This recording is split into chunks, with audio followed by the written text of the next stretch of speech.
Yo semua, balik lagi bareng gua Vian Rafe. Dan seperti biasa di video kali ini gua bakalan lanjutin alur cerita yang sebelumnya pernah gua upload. Dan buat kalian yang baru aja gabung di channel gua, kalian bisa langsung cek playlistnya dan kalian bisa langsung temuin session-session sebelumnya yang pernah gua upload. Jadi tanpa banyak basa-basi lagi, yuk kita langsung cek this out aja alur cerita session 8-nya.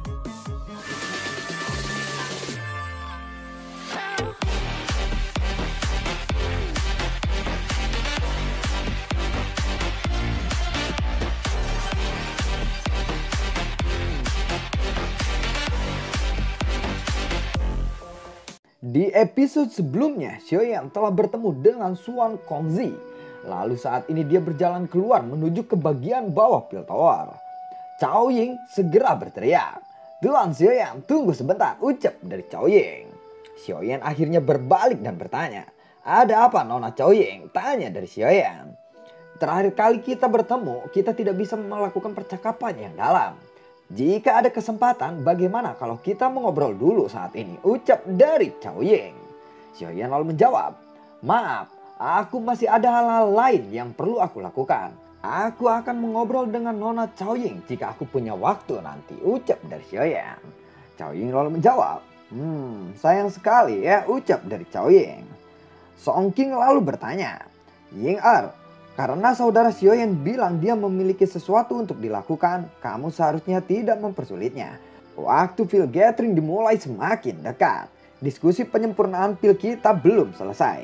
Bagaimana kalau kita menyelesaikannya hari ini?" tanya dari Song King. Xiaoyan lalu berkata, "Kalau begitu aku tidak akan mengganggu kalian berdua.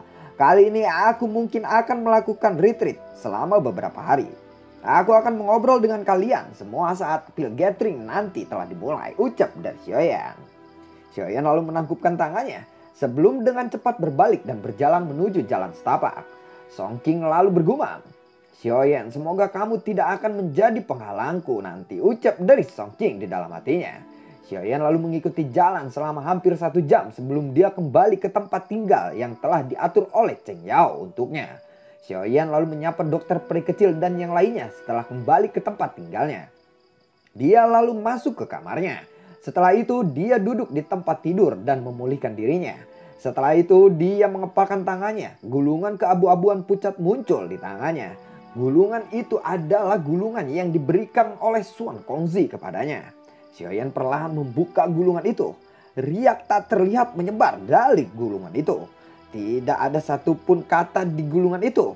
Hanya ada beberapa lipatan yang tak terlihat begitu samar-samar terpelintir. Xiaoyan lalu meraih gulungan itu dan dengan lembut meletakkannya di dahinya. Riak tak terlihat segera melonjak setelah gulungan itu menyentuh dahinya. Segera Xiaoyan merasakan seutas informasi mengalir ke pikirannya.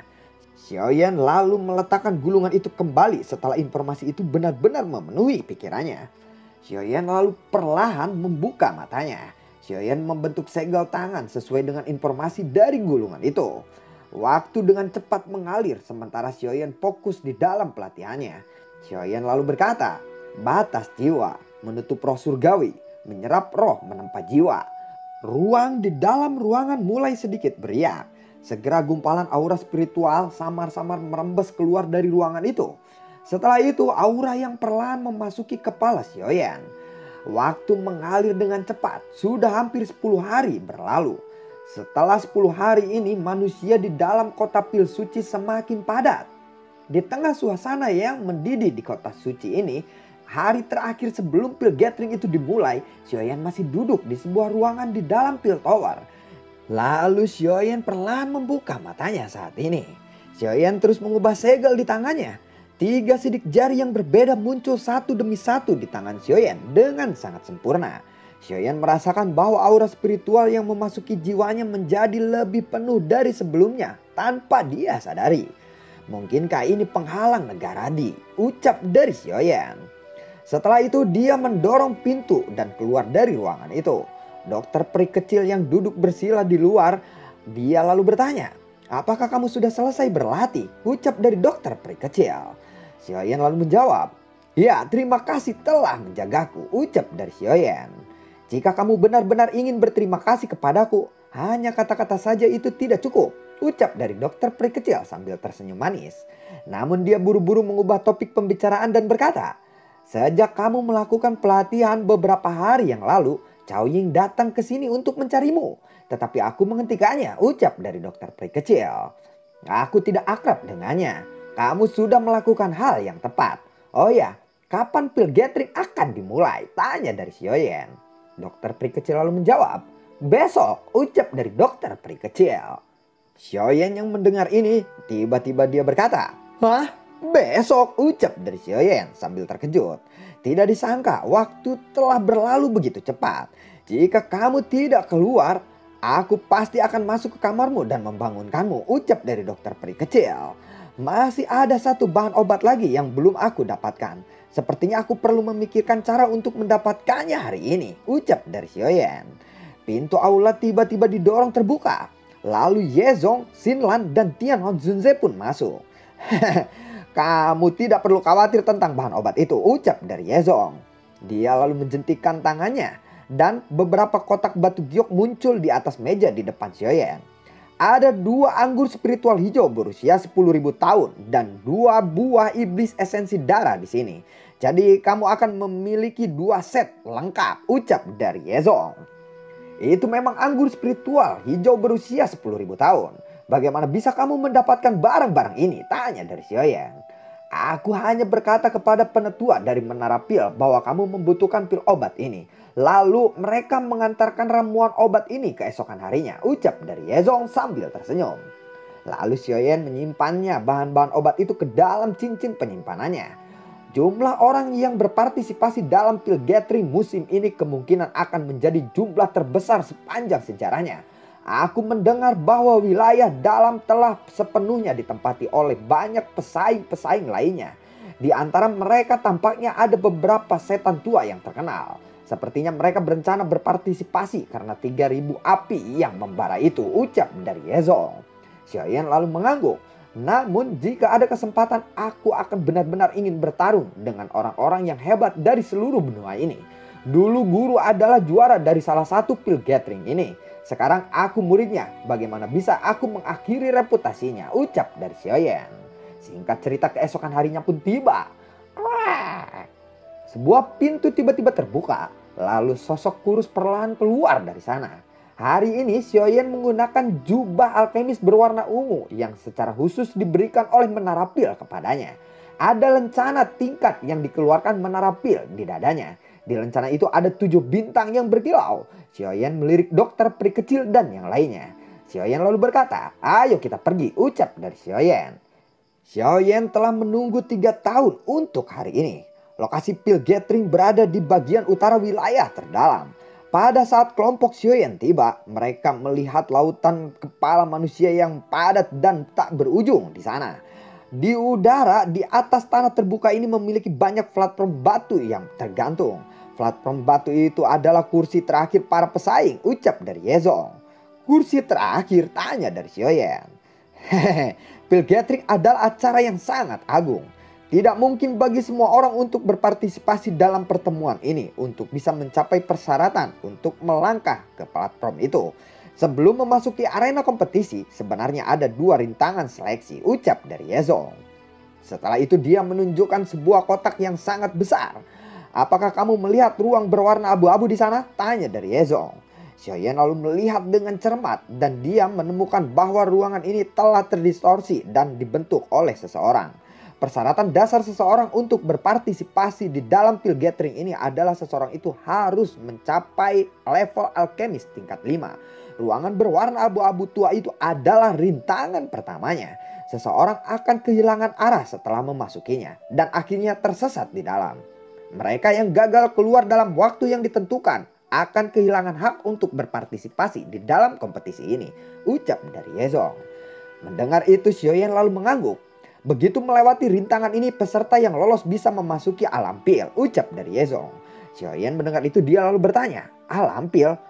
Oke, aku mengatakan kepadamu beberapa hari yang lalu bahwa semua pesaing akan memasuki tempat yang aneh setelah pil gathering dimulai. Tempat aneh itu adalah alam pil. Para alkemis yang masuk akan diberikan daftar bahan obat yang harus didapatkan di dalam alam pil itu. Hanya dengan begitu kamu bisa menukarnya dengan batu spasial di pintu keluar. Setelah itu kamu bisa meninggalkan alam pil dan berpartisipasi dalam kompetisi finalis, ucap dari Yezong. Gong pun tiba-tiba terdengar. Bong, bong, bong. Seluruh area saat Xiaoyan dan Yezong sedang mengobrol, lebih dari 10 sosok perlahan muncul di atas panggung batu. Aku Xuan Kongzi akan mewakili Menara Pil menyambut semua alkemis yang telah datang ke sini. Tempat ini akan menjadi panggung untuk menunjukkan keahlian kalian. Juara kali ini tidak hanya akan memperoleh posisi calon penerus kepala Menara Pil, tetapi juga akan memperoleh gulungan yang berisi metode pelatihan jiwa dari zaman kuno, ucap dari Xuan Kongzi. Aku harus berusaha mendapatkan posisi juara ini, Xiaoyan lalu berkata. Alkemis tingkat 5 ke atas silahkan masuk ke rintangan pertama, alam fantasi jiwa, ucap dari Xuan Kongzi. Dia tiba-tiba menunjuk ke alun-alun yang sangat besar. Ruangan berwarna abu-abu tua dengan cepat berputar. Xiaoyan perlahan melangkah maju. Aku akan melakukan yang terbaik kali ini, ucap dari Xiaoyan. Lalu dia bergegas ke ruangan abu-abu itu tanpa ragu-ragu. Persaingan ketat dari pil gathering telah resmi dimulai pada saat ini. Xiaoyan dengan jelas merasakan lencana tingkat di dadanya memancarkan riak aneh saat tubuhnya memasuki ruangan abu-abu itu. Ruangan ini dipenuhi dengan kabut tebal berwarna abu-abu. Jarak pandang di sini hanya setengah meter. Xiaoyan tidak bisa bergerak sembarangan. Jadi dia terus diam berdiri di sana. Matanya sedikit tertutup saat kekuatan spiritualnya perlahan menyebar.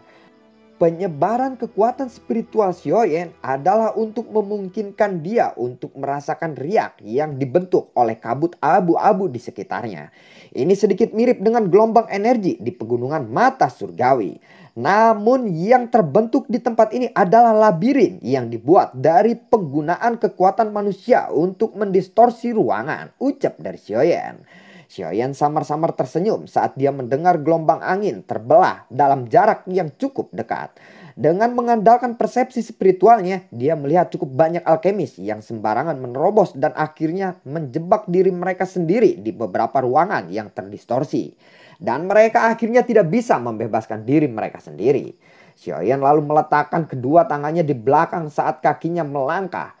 Dia mengikuti rute yang telah diselidiki oleh kekuatan spiritualnya dan perlahan berjalan ke depan. Langkahnya terus berjalan dengan kecepatan yang stabil. Tak terasa dia sudah berada di ruangan ini selama 1 jam atau lebih. Sebuah pikiran tiba-tiba terlintas di hatinya. Dia bisa melihat gelombang riak tiba-tiba muncul di tempat itu. Lalu sosok tua perlahan berjalan mendekat. Guru, tanya dari Xiaoyan. Yalo berdiri tidak jauh dari Xiaoyan dan dia tersenyum. Setelah itu dia memberikan isyarat kepada Xiaoyan dengan tangannya. Ini adalah sosok ilusi. Wilayah terdalam dari rintangan alam fantasi ini mampu membentuk ilusi berdasarkan apa yang dipikirkan di dalam hatiku, ucap dari Xiaoyan. Dia lalu melihat sosok tua itu.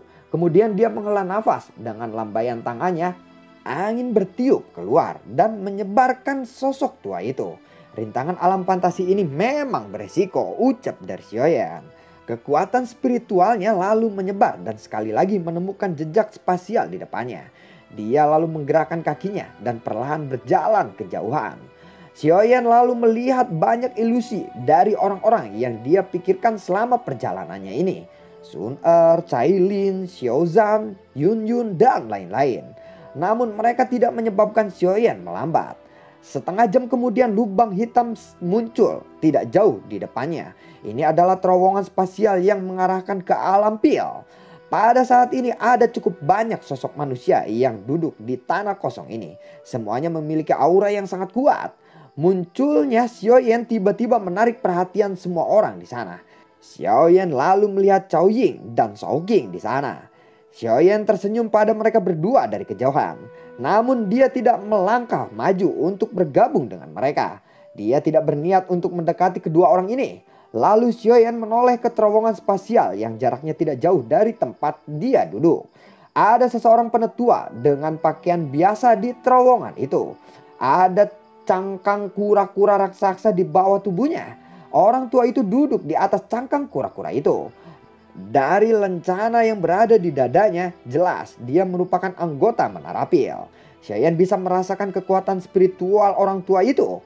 Sudah waktunya kalian bisa memasuki alam pil. Setiap orang yang masuk harus datang kepadaku dan menerima daftar obat, peta alam pil, dan batu spasial. Kalian semua harus menemukan bahan obat pada daftar obat yang aku berikan. Kalian akan berhasil melewati rintangan ini jika bisa mengumpulkan semua bahan obat yang ada di dalam daftar itu. Aku tidak akan berbicara lebih banyak tentang penggunaan peta ini. Titik keluar dari alam pil ada di sana. Kalian semua bisa bergegas keluar setelah mengumpulkan semua bahan obat itu. Adapun batu spasial ini digunakan untuk melindungi hidup kalian. Jika kalian berada dalam situasi yang sangat berbahaya, kalian bisa menghancurkan batu spasial untuk keluar dari Menara Pil. Namun secara otomatis kalian akan didiskualifikasi. Apakah kalian mengerti? Ucap dari penetua itu. Seseorang lalu mengangguk setelah mendengar penjelasan darinya. Karena alam pil dalam keadaan hancur akan berbahaya jika tinggal terlalu lama di dalamnya. Karena itu kalian semua hanya memiliki waktu 10 hari untuk menemukan bahan obat yang Anda butuhkan. Pil gathering bukanlah permainan dan juga bukan kompetisi biasa. Orang terakhir yang bertahan setelah pertemuan berdarah ini akan menjadi juara pil gathering ini. Satu akan berhasil sementara puluhan ribu akan gagal, ucap dari penetua itu. Setelah itu beberapa orang mulai melangkah maju satu demi satu. Mereka menerima barang-barang mereka sebelum memasuki terowongan spasial itu dengan cepat dan teratur. Cao Ying dan Shao King juga berdiri di sana. Mereka menerima barang-barang dari lelaki tua itu sebelum akhirnya memasuki terowongan itu. Xiaoyan akhirnya berdiri setelah kelompok Cao Ying masuk. Dia baru saja akan bergerak ketika sosok muda perlahan muncul di belakangnya. Sosok itu adalah Cheng Xian. Xiaoyan kan? Aku tak menyangka ternyata kamu cukup tangguh juga ya bisa melewati rintangan pertama, ucap dari Cheng Xian. Pemimpin sekte muda Cheng Xian, lebih baik kamu berhati-hati setelah memasuki alam pil. Jika tidak, sekte Suan tidak akan memiliki penerus jika kamu terbunuh di alam sana, ucap dari Xiaoyan. Jangan sampai aku bertemu denganmu di alam pil. Aku pasti akan membunuhmu jika melihatmu lagi, ucap dari Cheng Xian. Xiaoyan lalu menjawab, wow, semoga kamu tidak mati di tangan orang lain. Akan terlalu membosankan jika itu terjadi, ucap dari Xiaoyan. Lalu Xiaoyan mengambil 2 langkah ke depan, mengambil barang-barang dari lelaki tua itu dan menyimpannya di cincin penyimpanannya. Setelah itu dia lalu berbalik dan berjalan menuju ke terowongan spasial itu. Xiaoyan akhirnya memasuki terowongan spasial itu. Baru saja Xiaoyan keluar dari terowongan, ini adalah alam pil ya, ucap dari Xiaoyan. Tempat ini sangat penuh dengan energi, namun sepertinya ada benih liar di dalam energi ini. Mungkinkah ini karena alam pil yang sedang rusak itu? Xiaoyan lalu mengepalkan tangannya dan mengeluarkan daftar obat yang diberikan oleh lelaki tua sebelum dia memasuki terowongan ini. Taktik menara pil ini memang boleh juga. Mereka telah mengubah semua peserta menjadi pekerja mereka untuk mencari bahan obat, ucap dari Xiaoyan. Tidak banyak harta alam yang tertulis di catatannya. Hanya ada 3 benda yang tertulis. Namun ketiga jenis bahan obat ini benar-benar langka. Naga inti 9 daun, jamur daging buah spiritual, darah iblis, rumput abadi yang menanjak, ucap dari Xiaoyan. Dia perlahan mendengar nama-nama ini karena semuanya cukup terkenal. Menara pil ini benar-benar terlalu kejam. Mungkin memang benar ukuran alam pil ini cukup luas. Lebih mudah diucapkan daripada dilakukan. Untuk menemukan 3 harta yang sangat langka di dalamnya, ucap dari Xiaoyan. Dia lalu melambaikan tangannya dan mengeluarkan peta alam pil. Dia membuka dan melihat 3 lingkaran merah digambar di 3 lokasi yang berbeda di dalam peta. Mungkinkah ini adalah lokasi di mana 3 benda itu berada, ucap dari Xiaoyan. Saat Xiaoyan memikirkan apa arti lingkaran itu, gelombang distorsi muncul di atas dataran ini. Buar. Melihat itu Xiaoyan lalu berkata, Rehmania Glotinosa Tanah, ucap dari Xiaoyan. Rehmania glutinosa tanah adalah sejenis ramuan obat langka yang dibentuk dengan mengumpulkan kekuatan tanah. Jika benda ini dibawa ke dunia luar, kemungkinan akan berharga sangat mahal. Kemudian Xiaoyan berniat untuk menghisap benda itu menggunakan kekuatan hisapnya. "Sialan, siapa yang berani menyentuh barangku? Akulah yang pertama kali melihatnya," ucap seseorang pria besar yang berada tidak jauh dari Xiaoyan. "Pergilah," ucap dari Xiaoyan. Pria besar itu dengan marah menatap Xiaoyan, tetapi tidak berani berkata banyak. Matanya lalu tertuju pada Rehmania glutinosa tanah di tangan Xiaoyan. Kemudian pria itu bergegas ke pegunungan untuk menjauh dari Xiaoyan. Setelah pria itu pergi, Xiaoyan lalu menyimpan Rehmania glutinosa tanah ke cincin penyimpanannya. Lalu bagaimanakah kelanjutan ceritanya? Apakah Xiaoyan akan berhasil lulus dari ujian kedua ini? Dan fungsi dari glutinosa kayak bahasa Itali itu ya, kayak abang-abang susah-susah gimana gitu buat ngucapinnya. Dan gue selalu ucapin terima kasih banyak buat kalian yang sudah mendukung channel ini dari awal hingga akhir. Dan gue selalu ucapin terima kasih banyak buat kalian yang sudah mendonasikan sedikit rezekinya lewat link Saweria di bawah kolom deskripsi. Dan buat kalian yang suka akan alur cerita BTTH yang gue bawain, kalian bisa like, share, dan bagi-bagikan ke grup-grup tertentu atau teman-teman kalian. Terima kasih banyak untuk dukungannya dan semoga sehat selalu untuk kalian. Karena Wudong Tiankun penulis skripnya sakit, jadi Wudong Tiankun akan kita tahan dulu ya. Sementara si penulis dalam proses penyembuhan gitu ya, atau gimana.